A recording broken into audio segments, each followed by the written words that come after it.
रेखा के पिता दिल्ली में किसी तरह अपने और अपने परिवार का पेट पाल रहे थे, पर एक दिन अरे रमेश, तुम्हारी बेटी के तो समझो भाग्य ही खुल गए।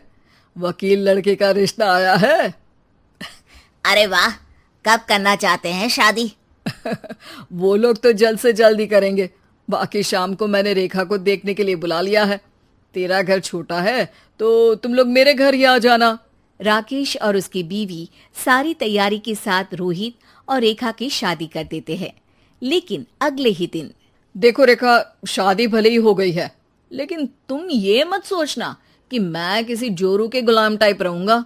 रेखा को रोहित की बात अजीब लगती है। मैं ये तो सोच भी नहीं सकती और ना ही चाहती हूँ, लेकिन शादी के अगले ही दिन इस तरह की बात की उम्मीद भी नहीं थी। रोहित रेखा के मुंह से ये बात सुनकर गुस्सा हो जाता है।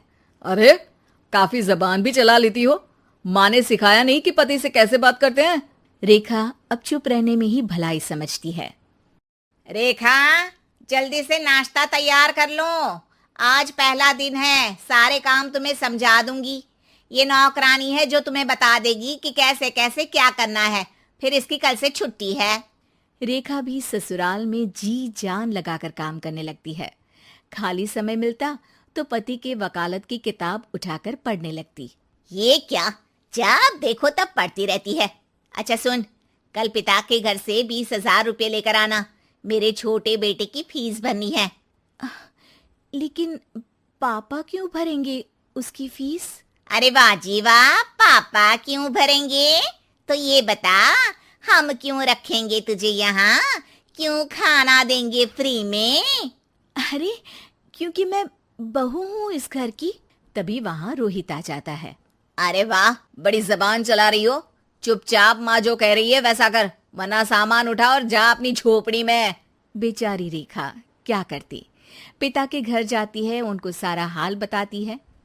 पिता भी जैसे तैसे पैसों का इंतजाम कर बेटी को ससुराल के लिए विदा करते हैं। देखा, अब कहाँ से आए पैसे?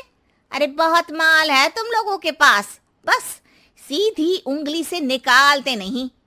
नहीं नहीं माँ, पापा ने अपनी मोटरसाइकिल बेचकर पैसों का इंतजाम किया है। पता नहीं अब वो ऑफिस कैसे जाएंगे। अरे वाह भाई, ये भी हम सोचे। खैर, जैसे तैसे दिन बीतते हैं। रेखा जहाँ एक प्यारे से बेटे की माँ बनती है, तो वहीं उसका वकालत की किताब में ज्ञान और गहराता जाता है। हे भगवान, बुरे फंसे। ये केस तो लगता है कि मैं हार ही जाऊंगा। देखिए, मैंने आपकी इस केस की फाइल पढ़ी थी। इस केस को जीतना बहुत ही आसान है। वाह भाई वाह, यहाँ वकालत की डिग्री लेकर भी मैं समझ नहीं पा रहा हूँ, और तुमने रोटी बनाते बनाते ही केस समझ लिया। अरे जाओ जाओ, जाकर मुन्ने को संभालो। केस मैं संभालूंगा। ए लड़की सुन, जाकर अपने बाप के यहाँ से 3 लाख लेकर आ। पूरा घर फिर से बनाना है। छोटे की शादी करूंगी तो छोटी बहू को कहाँ रखूंगी? पूरा घर तो तूने घेर रखा है। ऐसा मत बोलिए माँ जी, पापा इतना पैसा कहाँ से लाएंगे? अब तो वो रिटायर भी हो गए हैं। हाँ, तभी तो बोल रही हूँ, रिटायरमेंट के पैसे तो मिले होंगे ना। लेकिन वो अगर आपको दे देंगे तो बुढ़ापा कैसे काटेंगे? रोहित रेखा की बात सुनकर गुस्सा हो जाता है। ए सुन, चल अपना सामान उठा, अपना बच्चा उठा और निकल यहाँ से। रेखा के लाख आग्रह के बाद भी रोहित और उसकी सास उसे घर में नहीं रखते। पापा, मैं तलाक चाहती हूँ। बेटा, मेरे पास वकील के पैसे नहीं है। पापा, आप मुझे वकालत करवा दीजिए, अपना केस मैं खुद लड़ूंगी। इस बार रेखा के पिता भी उसे ससुराल ना भेजकर रिटायरमेंट के पैसों से वकालत करवाते हैं। और फिर एक दिन कोर्ट के बाहर, रोहित, आज तुम अपना ही केस हार गए, वो भी उस लड़की से जिसकी तुमने कभी कदर ही नहीं की। रेखा, मुझे माफ कर दो। मैं इतनी बड़ी अमाउंट कहाँ से लाऊंगा? मैं हर महीने पैसे नहीं दे सकता तुमको। पैसे वहीं से लाना जहाँ से तुम मेरे पापा को लाने के लिए मजबूर करते थे।